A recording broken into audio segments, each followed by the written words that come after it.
Abre o 9, 1 Samuel 2. Provavelmente havia um tabernáculo erigido para que todas essas coisas acontecessem, onde o Eli oficiava e para onde foi o menino, né? O Shmuel.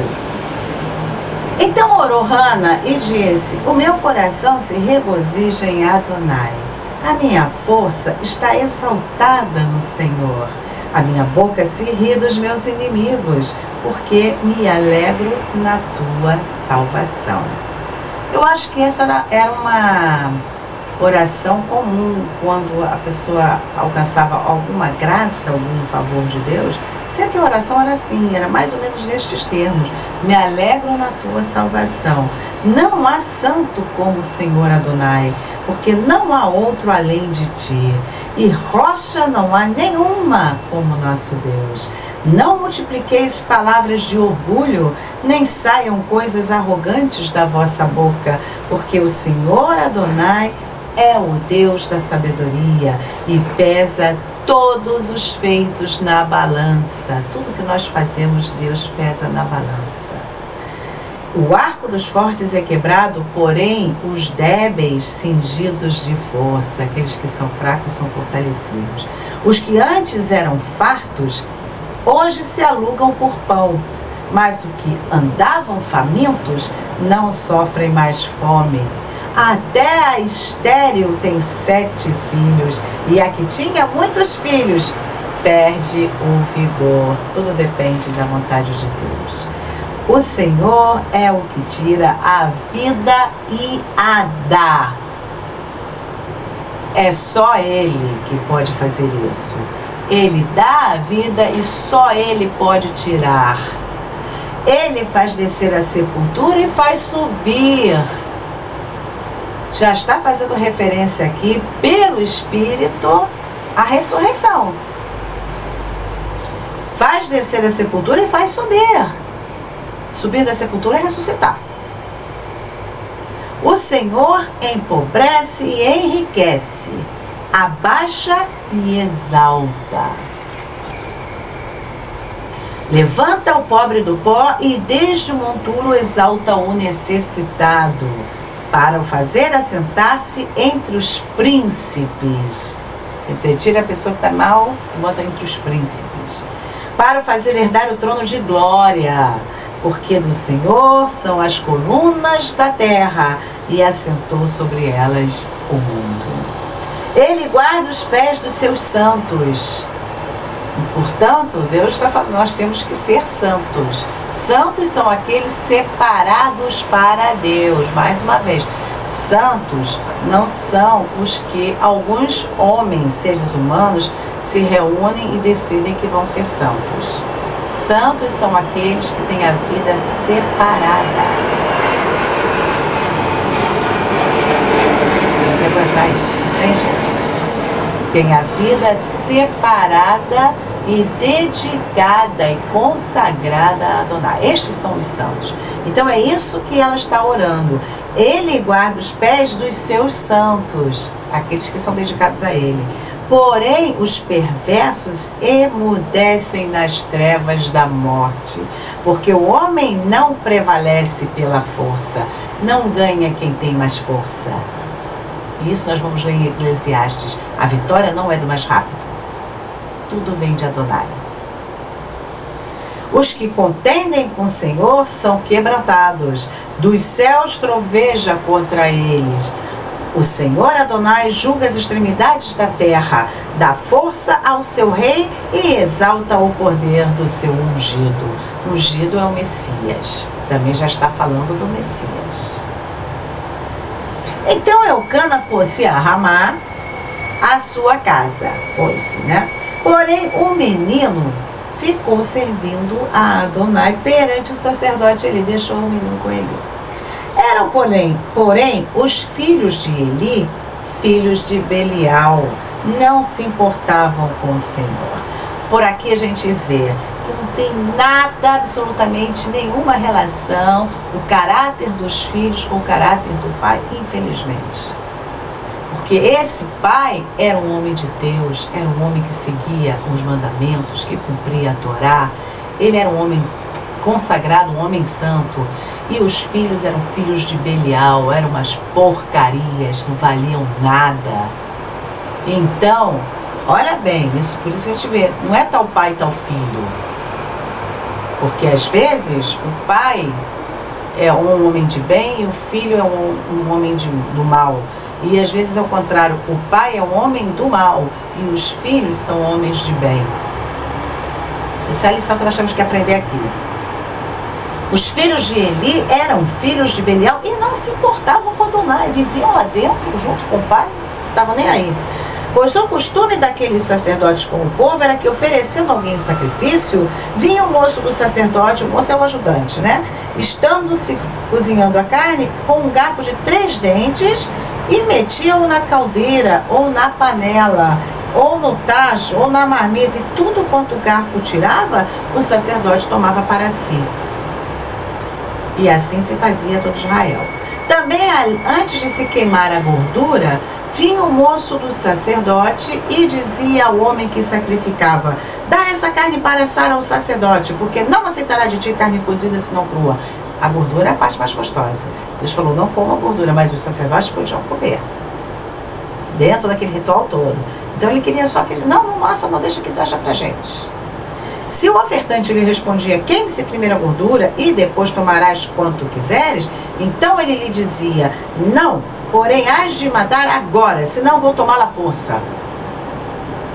Era, pois, muito grande o pecado destes moços perante o Senhor, porquanto eles desprezavam a oferta de Adonai.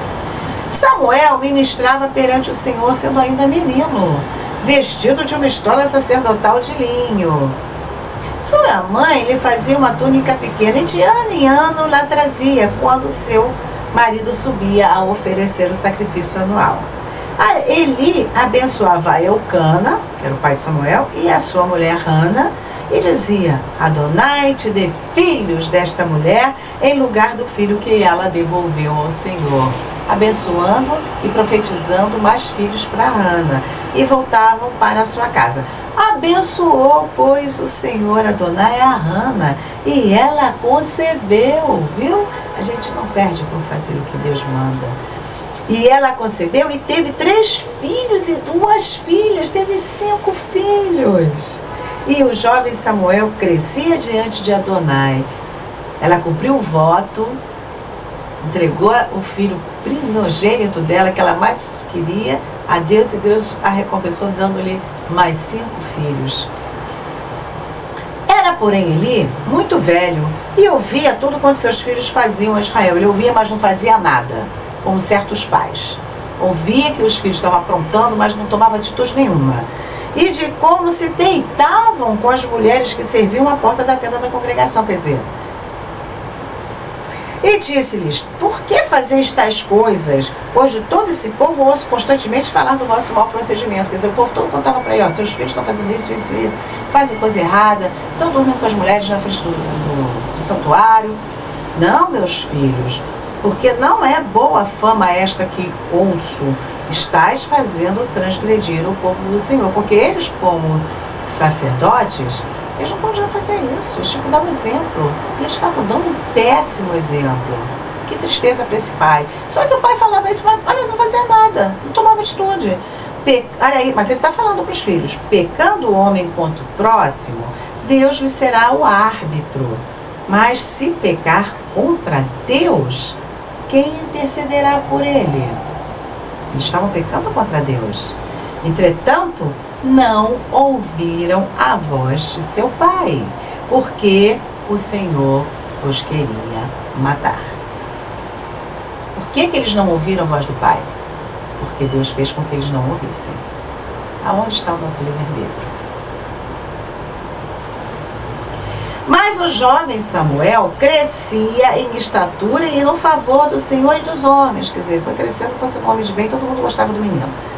Veio um homem de Deus a Eli. Ele disse, assim diz o Senhor, assim diz Adonai, Não me manifestei, na verdade, à casa de teu pai, estando os israelitas ainda no Egito, na casa do faraó, que ele era descendente de Arão. Eu o escolhi dentre todas as tribos de Israel para ser meu sacerdote. Está falando de Arão, né? O homem está falando a palavra de Deus, para Eli. Eu me manifestei no Egito e escolhi a tribo do teu pai, quer dizer, Arão, ele era descendente de Arão, para subir ao meu altar e queimar incenso e trazer estola sacerdotal diante de mim, e dei à casa de teu pai todas as ofertas queimadas dos filhos de Israel, dei tudo para ele. Por que pisais aos pés dos meus sacrifícios e as minhas ofertas de manjares, que ordenei se me fizessem na minha morada, e tu, por que honras a teus filhos mais do que a mim? Quer dizer, Deus não perdoa quando um pai não toma uma atitude enérgica em relação à desobediência de seus filhos, especialmente se são da igreja. Por que honras a teus filhos mais do que a mim, para tu e eles vos engordardes dos melhores de todas as ofertas do meu povo de Israel? Quer dizer, você está deixando eles fazerem o que eles querem, e em vez de tomar uma providência e dizer que eles não podem fazer isso, porque eu não quero.